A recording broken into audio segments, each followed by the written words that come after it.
remember. What else did we put on our shopping list? Oh, what a mouth-watering smell. Paimon would know the aroma of biryani anywhere. Let's go get some.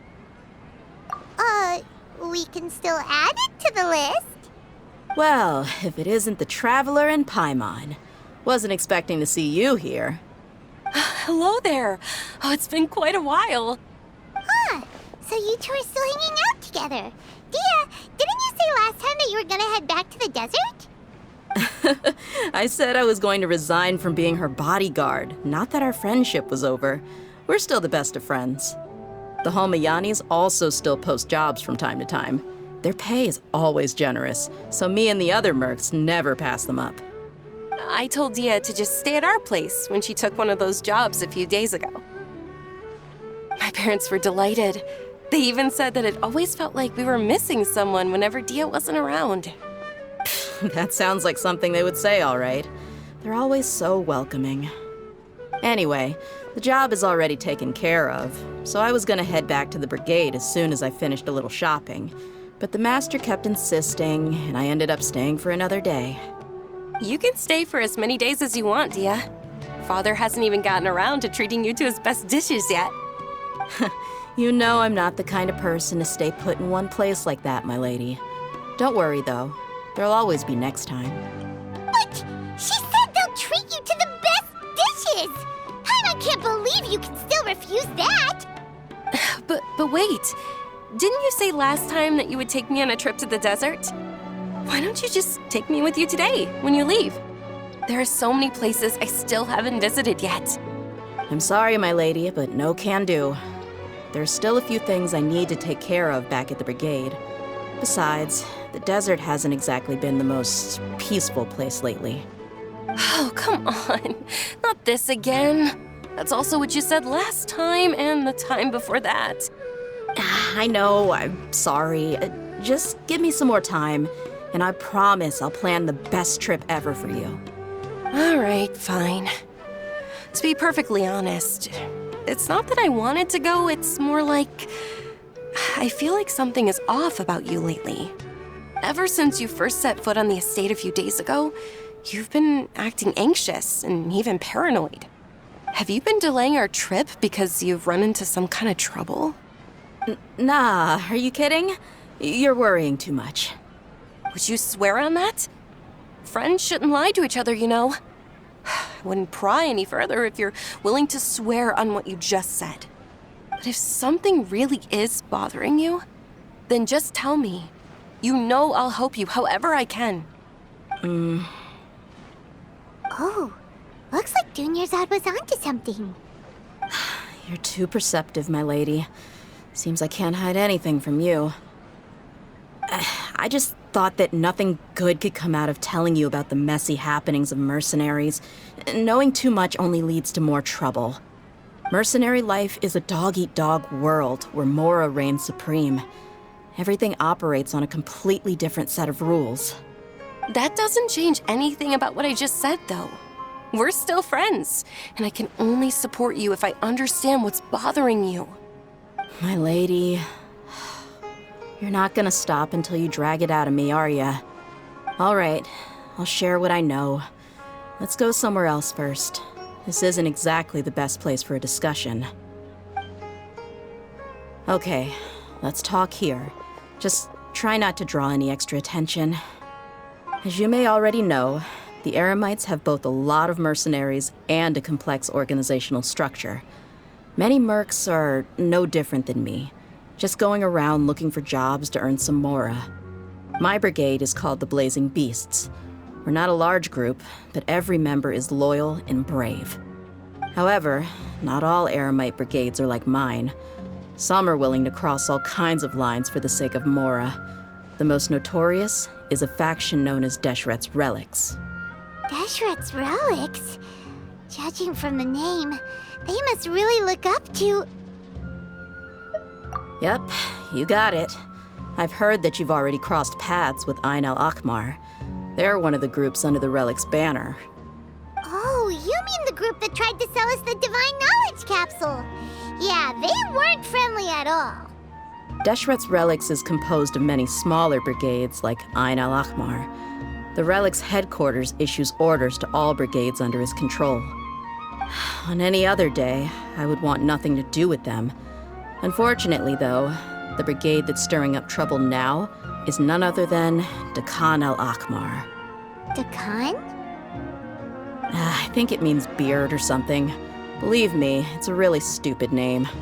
I found it insufferable for years. Anyway, the real issue is that Dakan al-Ahmar is led by my father, Kusela. Say what now? I think I'm starting to understand your anxiety now. But what did they do? I won't go into details, my lady, but they've been involved in a lot of violent incidents. We're talking hundreds. Hundreds? Yep. The scenes tend to be quite gruesome, too. They strip the victims of all their valuables before murdering them. Not only have they targeted merchant caravans and ordinary citizens, but other mercenary brigades as well. That's beyond terrible.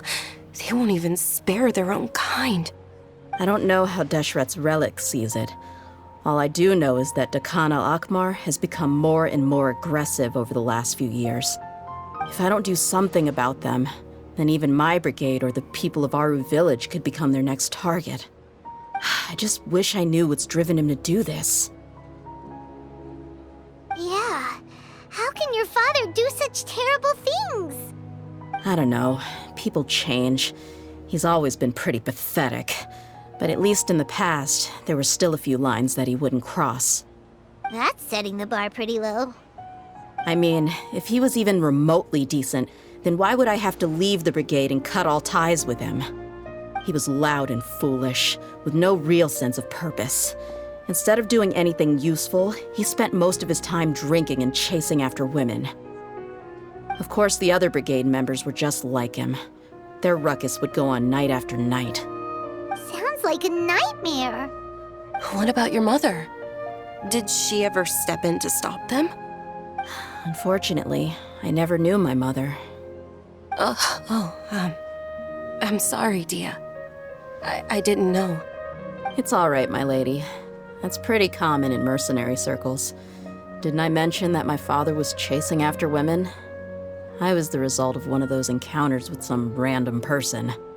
He told me that he wasn't sure who my mother was. And in any case, she never came to see me. He'd say, "You'll be fine as long as you remember to stick with Dad." But even then, he left most of the parenting to the brigade. The one thing I do remember is that he used to tell me stories. But the problem was that he had terrible taste. He only knew a few stories, and even those tended to be pretty stale. They were tales of desert warriors defeating dragons in the forest, or stories of mercenaries rescuing princesses from rebel armies. Sounds like your typical fairy tales. More or less, yeah. They were interesting maybe the first or second time around, but after about 20 repeats, they started to get a little dull. He seemed to think those stories were the best things ever, though.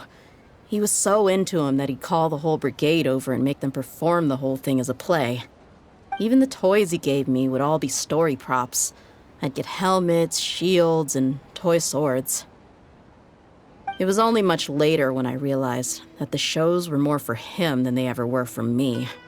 What an interesting guy.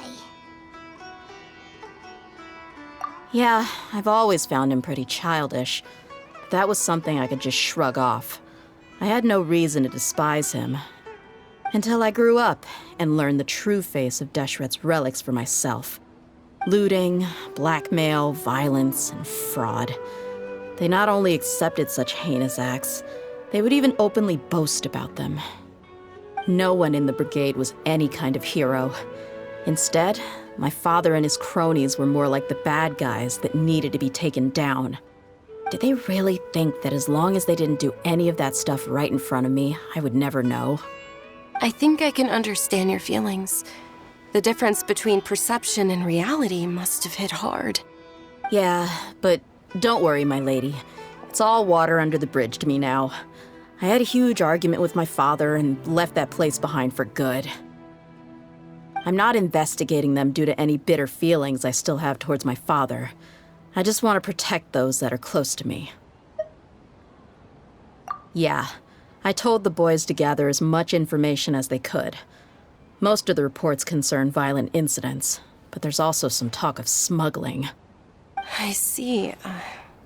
But isn't this investigation incredibly dangerous? It is, but every mercenary lives life on the edge. It's a lifestyle that I enjoy. That may be true, but it'll be impossible for those who care about you not to worry. Well, now you get why I didn't want to share any of this with you. What should we do? They both have valid concerns. Huh?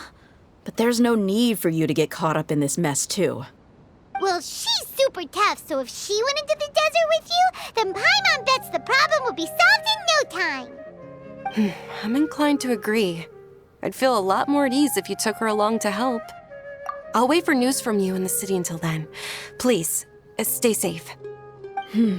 I'm honored that you care so much for me, my lady. All right, then let's get moving. Our first stop will be Caravan Rebot, where we can catch up a bit with my fellow mercs.